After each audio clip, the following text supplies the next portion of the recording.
Hey, this is Erica. Today I'm going to be talking about tips on becoming a flyer in cheerleading and things you can do to practice at home, advice for people who want to advance and move up faster and stuff.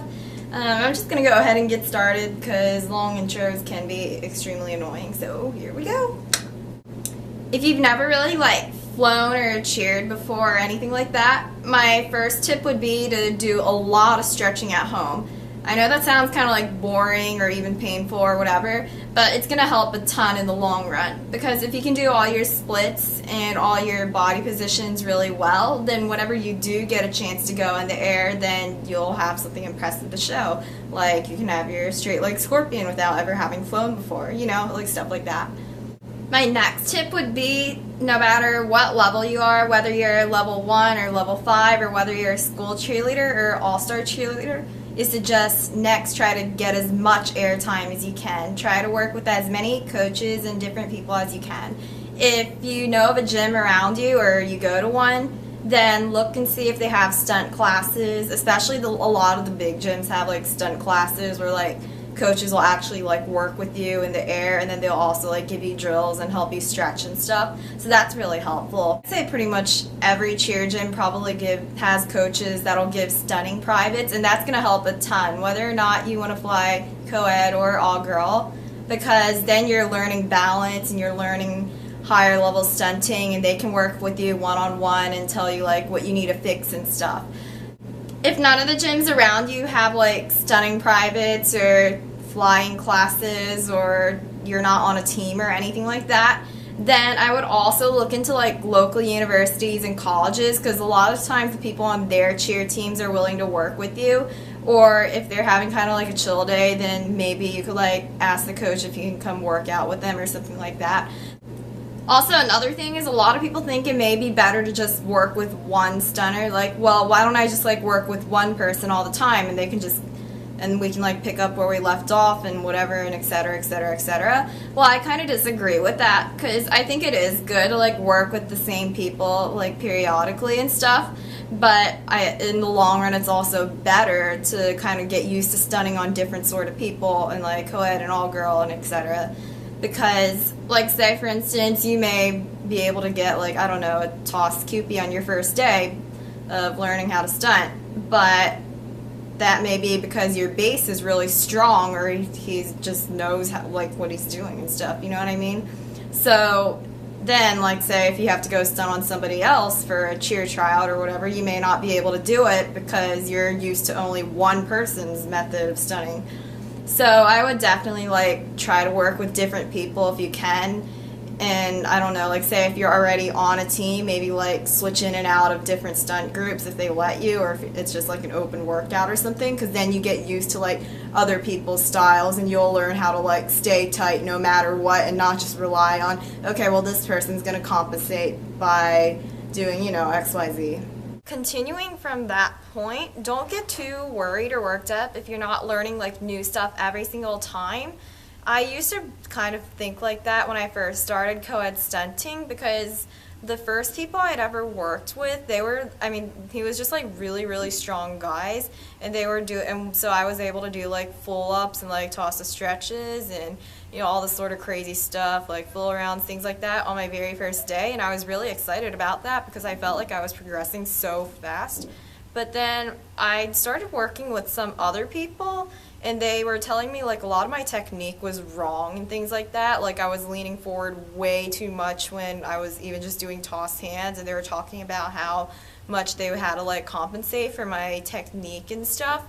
So it's actually really important, and you just dedicate a few of your sessions to just working on the basics and getting everything perfectly down pat. Because if you can't do a basic toss hands, then you can't really do anything properly after that. Say to do a toss full up, you pretty much have to do the toss hands, and you have to flick, and you have to spin. But when I first started doing that, I was pretty much just jumping off the ground and spinning, and it would hit, but that was because my bases were ridiculously strong, and they could just balance me no matter what. So you definitely want to take some time to get your technique down pat, because it will help you no matter if you're all girl or co-ed. because you'll learn how to be tight, you'll learn how to be sharp and have really clean, well, technique, I guess. And it makes it a lot easier on your bases because they can't like always compensate. Also, one other thing is please like don't be scared of flying. I know a lot of girls are like, oh my gosh, I cannot stand like 7 feet in the air or be tossed like 15 feet in the air and expect to be catched and I'm gonna get hurt. Like, please don't be afraid of that. I'm not just saying that to like please parents or anything like that, but it can honestly be way more dangerous to base than to fly. Like for instance, I'm 5'3" and I weigh less than 100 pounds and I have kind of like long skinny arms, I guess. So whenever I try to base, it like puts a lot of strain on my bones, and I've actually like gotten way more injuries as basing than I have as a flyer. I've honestly never really hurt myself as a flyer, but I'm not saying like you can't, but I haven't. Versus with basing, I've actually like permanently damaged my left wrist so that it cracks every single time that I move it backwards, and that was just by doing a prep. They're there to like catch you if you fall, especially when you get to like higher level stunting, like level 5 and stuff. I mean, the girls are really strong, or if you're working with guys, I mean, obviously they're even stronger and they know what they're doing, and it's kind of like their responsibility to catch you. They've worked a lot on their basing technique at the higher levels.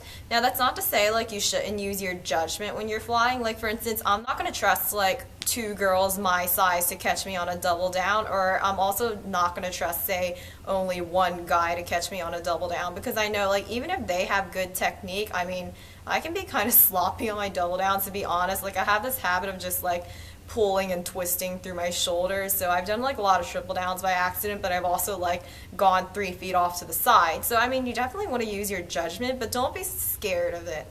If you just always stay tight and you don't and you always lock out your legs, and pull, squeeze, everything like that, then if you are falling, even if you're just falling straight down, it will be so easy to catch you. But if you're like a crumbly mess and you're scared and all of that, then your bases are going to start freaking out too. It's like a chain reaction. You're freaked out, they're freaked out, they're not going to know what to do. They're going to start like running away because they don't know what direction you're going, and that's how injuries get caused.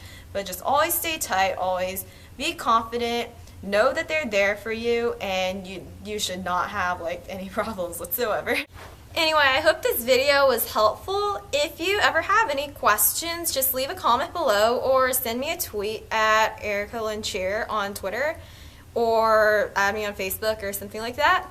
And if you have any requests for other tutorials, other things you like to know about cheerleading, or just any questions, or you need some advice in general, yeah, like I said, leave a comment below, talk to me on Twitter, send me a message, something like that, because I'd really like to make some more videos for cheerleaders, and I'm honestly having some trouble coming up with ideas, so let me know if you have any for me.